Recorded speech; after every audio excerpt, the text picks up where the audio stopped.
Chunk yardage plays are a very important part of football as we know it today. Plays that go for chunk yardage are both the most exciting plays in the game and the most efficient from an offensive point of view.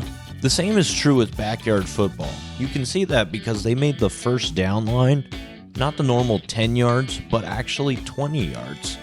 For this video, I'm going to be trying to get a 20-yard catch with every single player on my roster. Just like when you're making a heist, you need the right team for the job.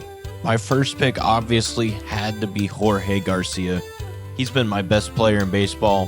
Why won't he be great at football too? For my next player, I picked the guy with the worst vertical in the game. And then obviously, I had to take advantage of the game's custom player mechanics and draft your mom for the team.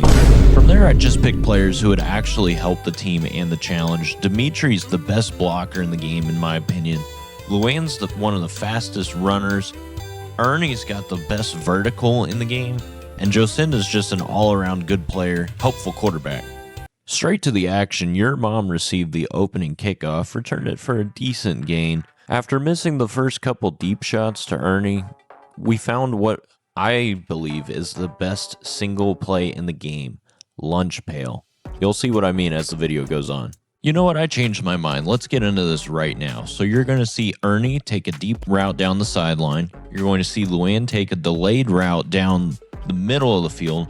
What happens then is the deep safety, which in this case is Tony, has to make a choice. He can either help double team Ernie, or he can sit back in zone coverage and wait and see what Luann does. What you're going to see here, though, is that he chooses to double team Ernie, which leaves Luann, the fastest player on my team, wide open straight down the middle of the field, walk-in touchdown. The defensive possession couldn't have gone better. Randall inexplicably threw the ball to Barry out of bounds, tried to run for a QB sneak, and then you're going to see what I think is the world's best user pick right here by Dimitri. Look at that angle on that catch. We couldn't capitalize on the momentum, though. For some reason, Jocinda threw the ball 20 yards downfield instead of upfield, the opposite of this challenge. And then on the next play, apparently Barry Sanders is really good at catching the ball. Not much to write home about. Probably won't even make the video, wink wink, but they ran 3 straight times on the next possession, and we easily stopped them to force a punt. On the first play of the next drive, I thought for sure Kenny had gotten his 20-yard reception. However, upon review by the refs using suspicious means, he was just short. We got some redemption though, because Jorge immediately caught a hocus-pocus pass, running straight into the end zone.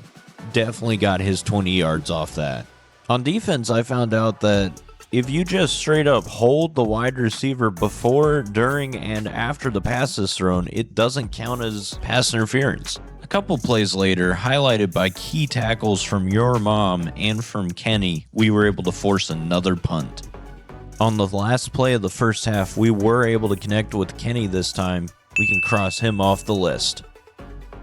Our next defensive possession started out super well. Jocinda broke through, getting a key sack on Randall. Then we saw a really nice tackle from Dimitri, stopping Barry short. But then they connected with Chase downfield. Your mom completely missed the tackle and just barely redeems herself at the end of this play by getting the chase down tackle. We thought for a second that we'd stop them at the goal line. Dimitri gets a clutch sack here. Then Dimitri gets another tackle on Randall. But then on a nice little route, I have to admit, from Annie, she's able to score the touchdown for them. They're on the board. I had another hocus pocus play, but like I was saying, Barry is an absolute ball hawk in this game. After a quick run by Randall to the left side, he leapfrogged it to Barry again. Your mom completely missed the tackle. Barry's going to walk in for the touchdown. And just like that, we have 1 quarter left. We're nowhere near completing our challenge, and we might not even win the game.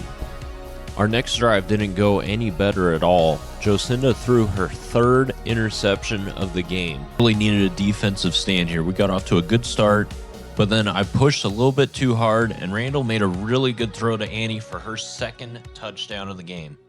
Down by 7 with only 30 seconds left, I knew this would be my last chance to even tie the game. First down. I called my shot. Ernie got open. and Jocinda just barely misses the throw. Second down. Pretty much the same play on second down. Ernie gets the look that we want, but he can't quite haul it in, but then your mom comes up with the catch. Third down. I'm not really sure who's at fault for this play. Ernie does beat the man coverage, but Jocinda is a little bit short. Ernie's got to catch that, though. Fourth down. I have to ignore the challenge for a brief second. I just got to convert this. Quick pass to your mom down the slant. First down. Going back to my favorite play, they double team Ernie, leaving your mom open right down the middle of the field. Touchdown. Then we're able to kick the extra point to tie the game as it goes to overtime. The challenge is still alive. Overtime started out well for them with a first down pass to Chase downfield. And then Dimitri executed a perfect hit stick on Annie, forcing a fumble picked up by your mom, and we were in business. Having another hocus pocus pass, I didn't give Barry a chance to pick this one off, launching it to Dimitri. Here's where a problem happened though. Jocinda still needed to get her 20-yard pass.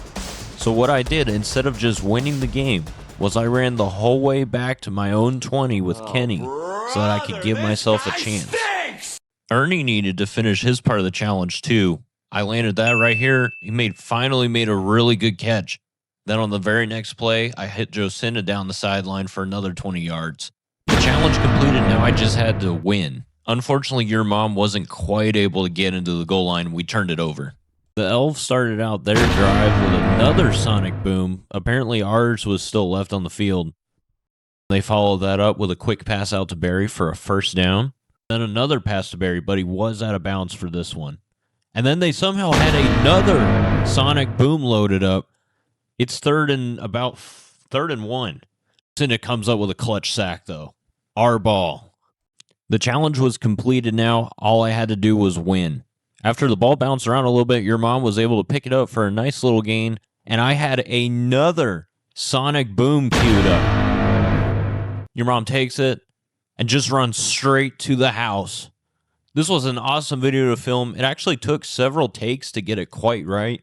Thank you so much for watching. My next video is going to be World Cup themed. And don't forget, next week, July 9th, we have the brand new Backyard Baseball coming out. I'll be streaming that on Twitch. I hope to see you guys there. Thank you so much for watching.